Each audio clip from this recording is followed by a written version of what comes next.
Instead of hard-coding year ranges into your Microsoft Power Automate flow, automate that shit. This expression will dynamically return a year range for you based on a date. You can use this Power Automate expression to create new year range folders and automatically save your files into those folders and tag them with the appropriate year range. In this tutorial, I'll show you how to create an expression where you can specify the starting month and return a year range based on a date. You'll then be able to add it to any flow. In Power Automate, create an instant cloud flow.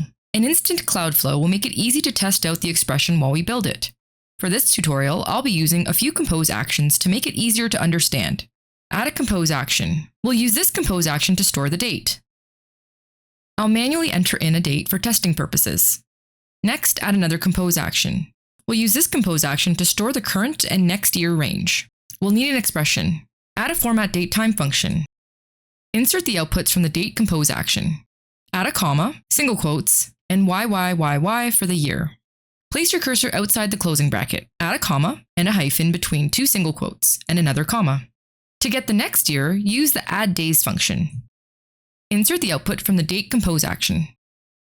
Add a comma and 365 for the number of days to add to your date output. Wrap the add days function in a format date time function.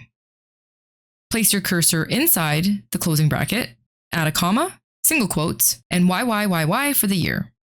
To bring it all together, wrap everything in a concat function. Quick tip: when wrapping functions, use the up arrow key to move your cursor to the start of your expression, and the down arrow key to move your cursor to the end of your expression. Sometimes you may need to tap your down arrow more than once. Let's test it out.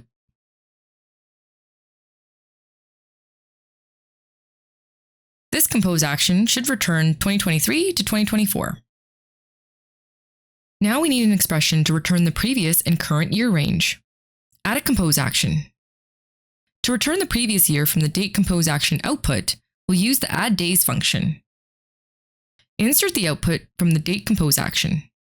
Add a comma and negative 365.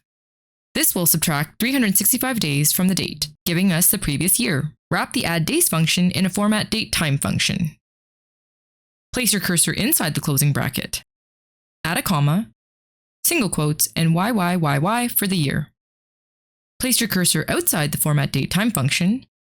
Add a comma and a hyphen between two single quotes and another comma. Add a format date time function and insert the outputs from the date compose action. Add a comma, single quotes, and YYYY for the year. Now wrap everything in a concat function. Let's test it out. This compose action should return 2022 to 2023. Let's bring it all together with one last expression. Add a compose action. We'll use this compose action to return the appropriate year range based on the date. Add a format date time function and insert the output from the date compose action. Add a comma and capital MM in single quotes. This will return the month value as 2 digits. We need to convert the month value into an integer.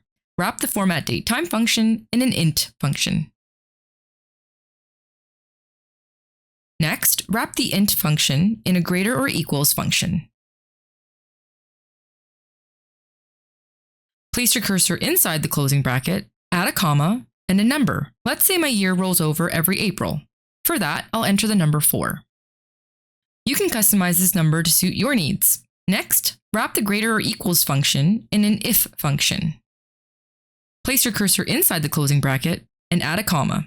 Insert the outputs from the current and next year range compose action. Add a comma and insert the outputs from the previous and current year range compose action. Let's give that a test. This compose action should return the current and next year range. Let's change the date to March 20th and run another test.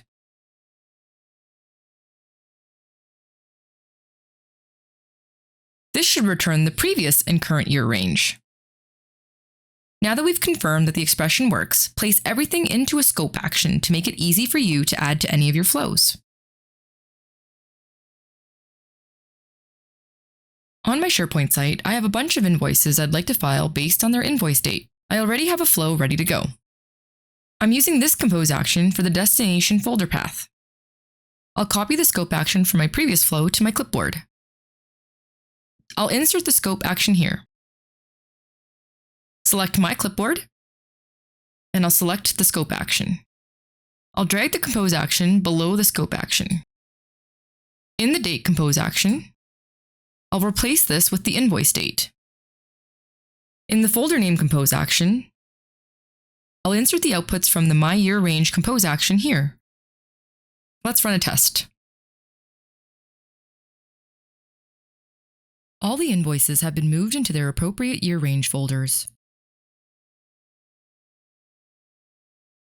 What other use cases do you have for this expression?